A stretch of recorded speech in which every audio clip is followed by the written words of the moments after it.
So, second destination, we're going to take boat na cruise. Paikot ng Paris.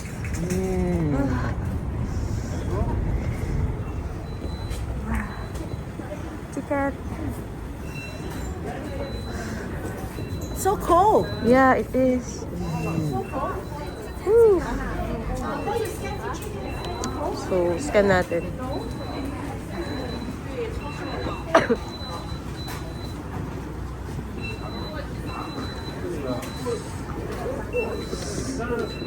Dito tayo, B.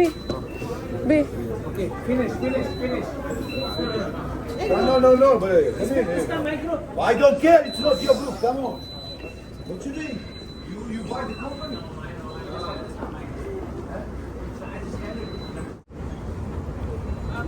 Di makita yung Eiffel Tower. Dito na tayo ngayon sa boat. Then, transfer lang tayo sa kabilang room. Room ba? So, transfer lang tayo doon kasi doon yung mga kasama natin. Yung mga ka-group natin. So, transfer tayo dito kasi parang mas walang tao dito. Too crowded kasi doon sa kanina. Okay.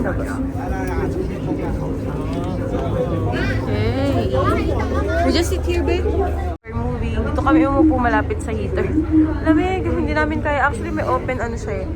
Ay, may outdoor siya. Ayun sa taas. Kaso hindi namin kaya. Sobrang lamig. So, mamaya pwede naman tayo lumabas dito and mag-take ng pictures na lang. Yeah. So small. Saan? Yeah. Yung mga kids din. Siguro from school yan. Cute. One of the activities today is sitting at the bench there near to the river and become a music fish. Cute. Tingnan natin yung mga kids. Ayun yung mga kids. Ayun, cute! Tanga na, zoom pa natin. Cute na mga kids, oh. Hello! Ang dami nila, babe. Ayan, lumabas muna kami para makapag-video. Na parang restaurant dito. Oh. Yeah. Shita. So, we're going to pass by the bridge na. Mag-take tayo ng video. Alam ko, paikot to eh. So, mamaya mag-video ako na maganda. Nakita yung Eiffel Tower. Okay. Dito, no view eh. So, ito yung sura ng boat na sinakyan natin. And, itatry nating umakyat. So, dito kami kanina. Let's go up. Sobrang lamig kasi. I cannot stay here.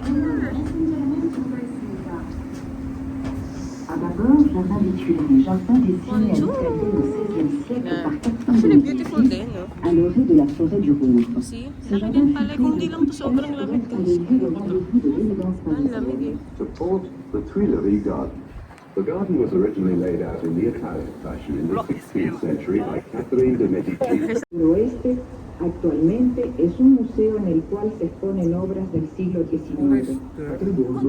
Nel quale sono state riunite alcune opere del XIX secolo. 右贤是奥赛博物馆，这里原是西南火车站，开往法国。 Towers over its surroundings, a fine example of modern architecture. Al timor el barrio You can see? Okay. Speeding a little bit. Spinning.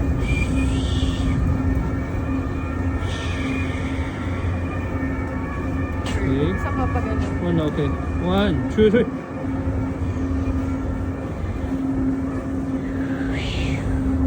Lamig. Sakto. The Tuileries Garden, all that remains today of the palace burnt down during the Commune, is the garden, designed by Catherine de Medici.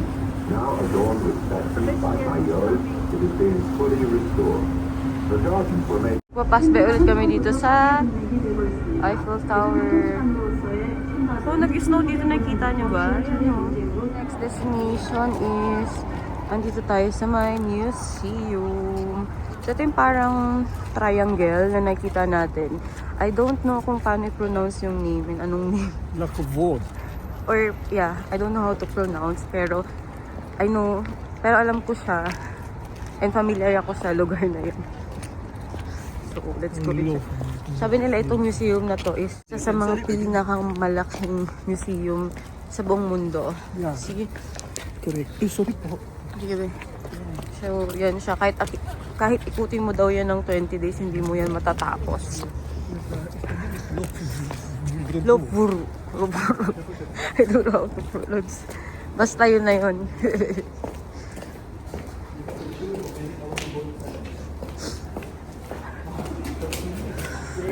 Oh, ayun yung ano, yung triangle. Wait lang, di ata makita sa video.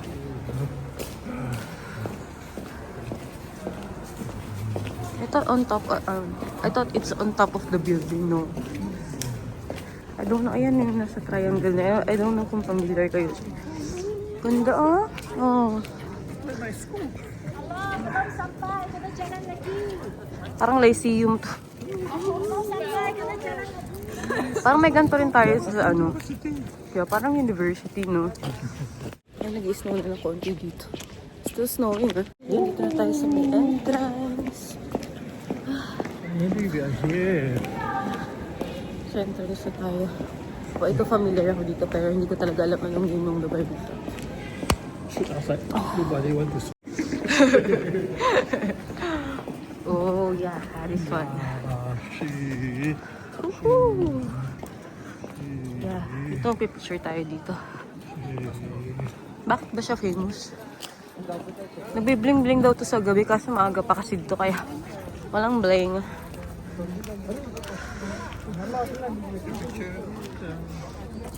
Let's go down.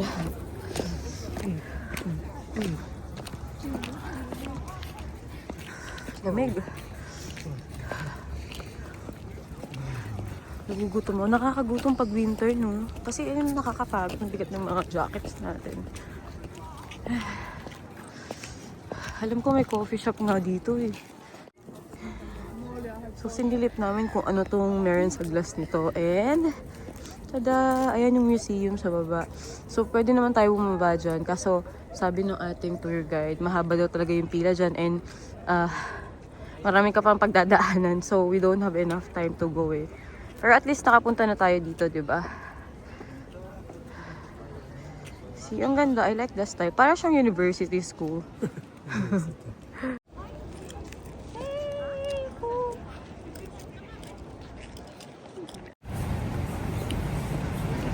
So, okay, next destination naman is visit tayo sa perfume factory.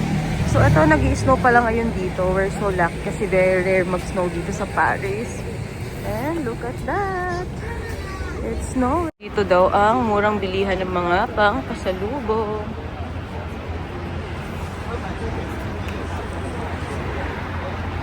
Ang galing! It's snowing! So, sana lumakas pa yung snow mamaya, no? Kasi mas maganda kapag may snow. And ang romantic kasi nasa Paris tayo. Check out the perfume. Yeah, we're going to check out the perfume. Paano daw nila ginagawa yung perfume? Know the rest of the people when this is on the red. Yeah. Dito tayo ngayon sa Muse Perfume.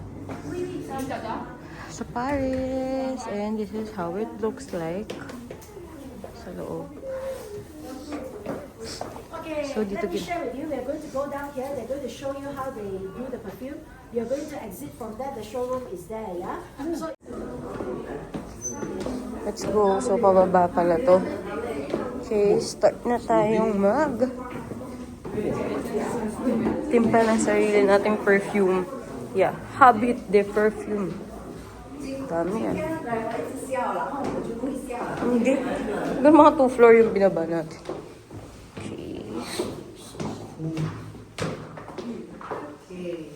So, where are you coming from? Welcome.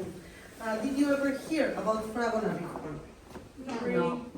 Okay, Fragonard is the perfumery owner of this museum. He's one of the most traditional perfumers in France. This year is going to be 100 years since they do perfumes. It was founded in 1926. And they're gonna export. They produce and sell just here in France. That's why too many people don't know about Fragonard. It's the same. That's why it's called traditional perfumery, artisanal perfumery. So, how do you think? And we're going to have eau de toilette, eau de parfum, and perfume.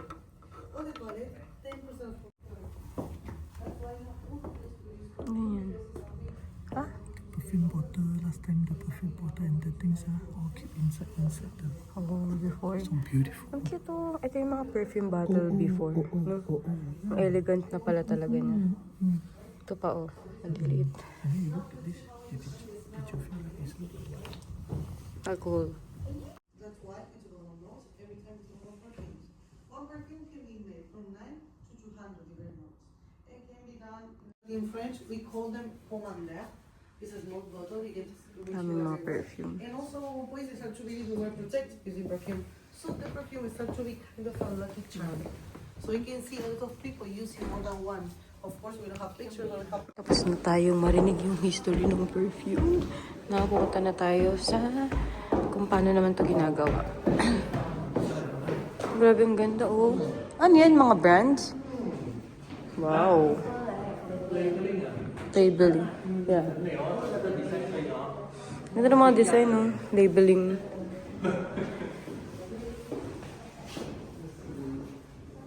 So many din ah. Expensive ng amoy dito. Smells expensive. Let's go up again.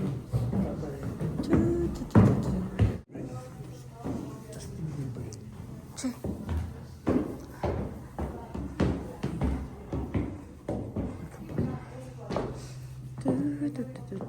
Ito na yung sa kabilang side actually. 200 ml, 600 ml. It's something you can use to go to the beach, to after shower, to refresh yourself, and go to the swimming pool, for example. Then we have all the parfum, water perfume for the parfum, 15% of concentration. And then perfume, 25 to 30. Now the big difference between the three is the concentration, that's all. Because these three, they have the same quality, three of them are Fragonard. They can have even the same oil from the same flower, but the difference is the concentration. They also have the same price, the three of them. Okay, so that's why I want you to know before leaving the museum that when you're going to buy a perfume, you're going to pay for the concentration. You're going to pay for how long the perfume is going to stay on the skin. So pay attention to that when you're going to buy something, to read, okay, if it's EDT, EDP, or perfume, okay, to you. Because all the same quality. That's, you're going to pay how much more. So, galing kami sa Lafayette Mall. And tignan nyo, after namin mamili. And tignan nyo, heavy snowing na dito sa labas. Ang saya kasi very rare nga mag-snow dito sa Paris. And we're so lucky kasi naabutan natin na nag-i-snow dito ng heavy. Tignan nyo, lahat halos nagpipicture and nagvi-video.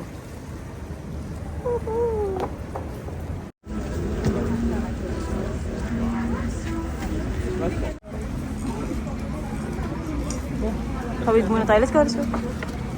Let's go, tatawid muna tayo. Shucks. Heavy snowing. Oh my God. Wawa naman yung bag.